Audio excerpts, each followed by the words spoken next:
Hello, you guys. Welcome to my second video and to the second episode of this series that I am making about my story. So in the last one, I started talking about me leaving my village, my city, my small city.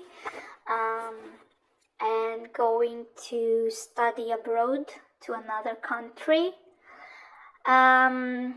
So I was, right after I finished school, I went to another country to study.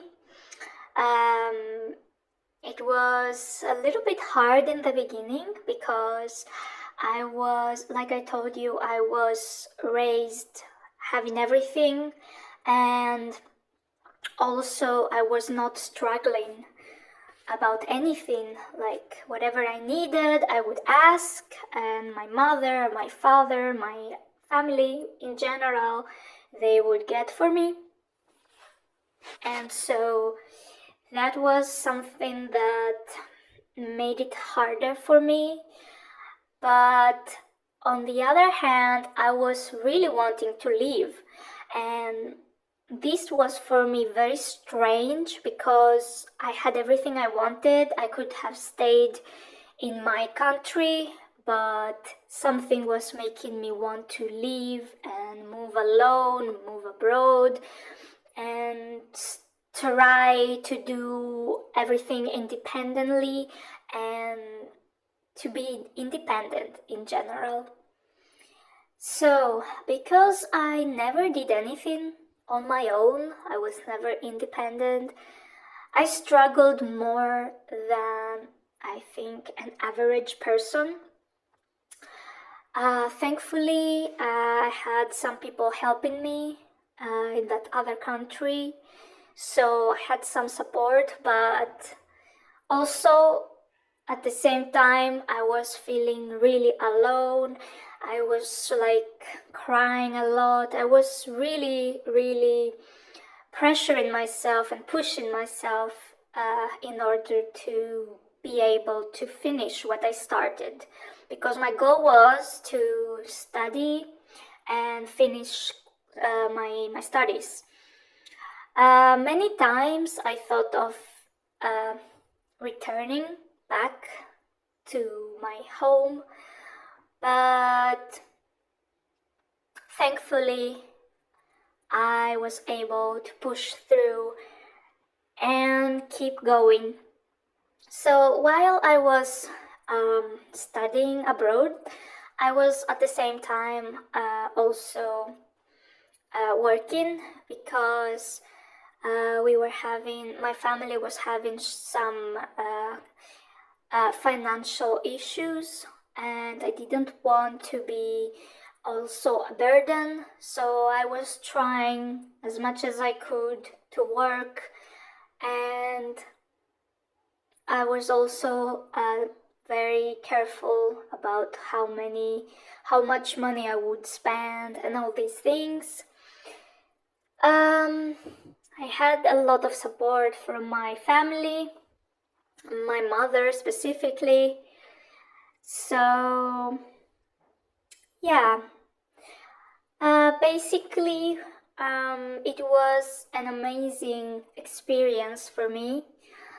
I'm not gonna go very in depth about details, but it made me a lot stronger.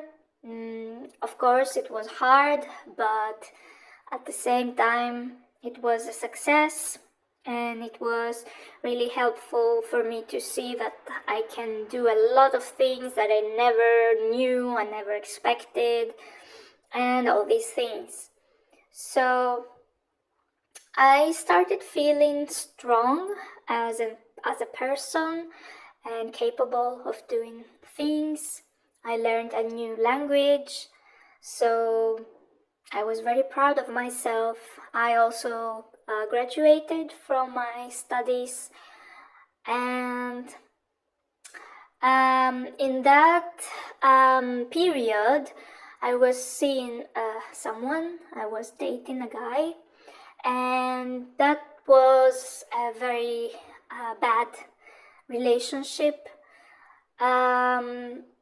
So I decided to, when I finished my studies, I decided to move back to my small place in my country because I was struggling still a lot, and I just wanted to rest and, to have a little bit of an easier life.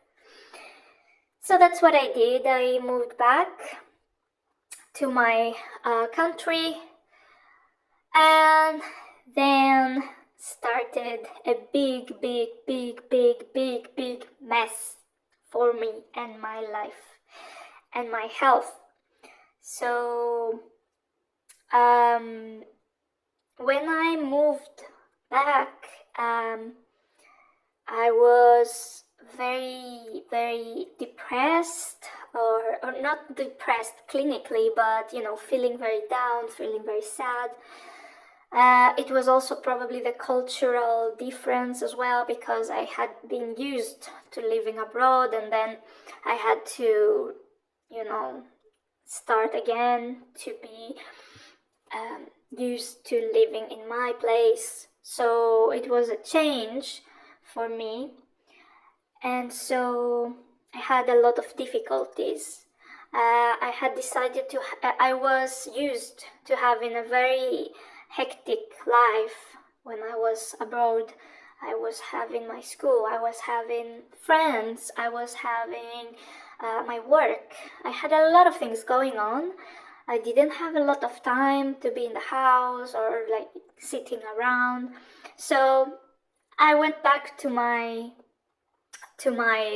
mother's house. I had everything done for me. I didn't have friends anymore there in my place,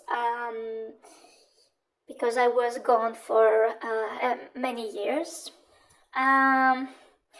I had a lot of time in my hands, not any plans. I didn't have a work. I didn't have a plan what to do. I just had my family, which was very important for me because I missed them a lot for many years. And yeah, I will end this here, and we'll continue with the rest of the story in my next episode. Bye.